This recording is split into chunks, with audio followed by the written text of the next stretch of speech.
Fil-jum dinji kontra traffikar tal-bnedmin, konferenza tal-Fondazzjoni għal Servizzi ta' Ħarsien Soċjali l-FSWS għajmet aktar għarfien dwar kif għandhom jiġu mħarsa drittijiet, id-dinjità u l-libertajiet ta' kull minu ta' demmu l-laħam. Fi kliem id-direttur tal-Aġenzija Poċ Svetlana Buttigieg bis-suġġett Trapped Behind the Scam, il-konferenza trattat tema fuqta u b'saħħitha. Ħafna drabi ikun xi tip ta' messaġġ jew xi tip ta' proċess ta' grooming fejn wieħed jipprova jieħu l-fiduċja tal-vittma, jikseb il-fiduċja tal-vittma, jagħmel kollox jidher ħafna sabiħ u mbagħad fl-aħħar mill-aħħar idaħħalha f'ingann u fi proċess milli jkun relatat ma' traffikar.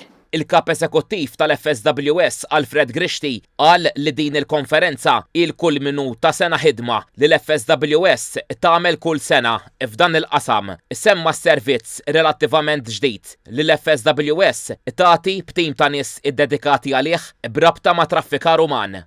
Jista' jkun xogħol ta' sfruttament sesswali, ġifieri massage parlor illi jittraduċi ruħu mbagħad f'forma ta' prostituzzjoni li hija sforzata ovvjament, però iktar komuni wkoll huma nies li jiġu mwiegħda kundizzjonijiet u pagi u meta jaslu hawnhekk isibu li dawk il-kundizzjonijiet u l-pagi mhux sa jiksbuhom. Indirizza l-konferenza anke l-Ministru Michael Falzon sejjaħ it-traffikar uman bħala xejra u realtà sfortunata. Meta jidħol traffikar uman ġeneralment ikun hemm ċertu silenzju, ikun ma tantx jidher u allura hekk kif kollha kemm aħna nistgħu nkunu social workers.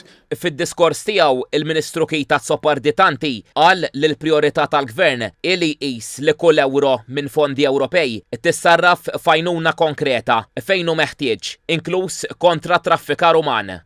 Permessa dawn il-fondi qegħdin ninvestu sabiex l-ewwel nett issir il-prevenzjoni, l-edukazzjoni, imma kif ukoll dawn in-nies ikollhom l-opportunità jerġgħu jibnu ħajjithom mill-ġdid. Il-Ministru Rozjen Kutajjar żvelat li ġie konkluż l-ewwel ċiklu tal-proċess ta' monitoraġġ u ta' evalwazzjoni tal-Istrateġija Nazzjonali u l-pjantazzjoni kontra traffikar tal-bnedmin 2024-2030. Din l-istrateġija turi l-impenċar illi għandna bħala gvern illi b'mod kollettiv niġġieldu dan il-fenomenu. Traffikar tal-bnedmin illi huwa ksur serju ta' drittijiet fundamentali tal-bniedem. Il-Ministru Kutajjar ħabbret ukoll li Malta qiegħda fil-fażi li tikkonkludi l-proċess sabiex direttiva Ewropea kontra traffikar tal-bnedmin li ġiet aġġornata bilan li tipproteġi aktar lil vittmi tiġi applikata wkoll fil-pajjiż.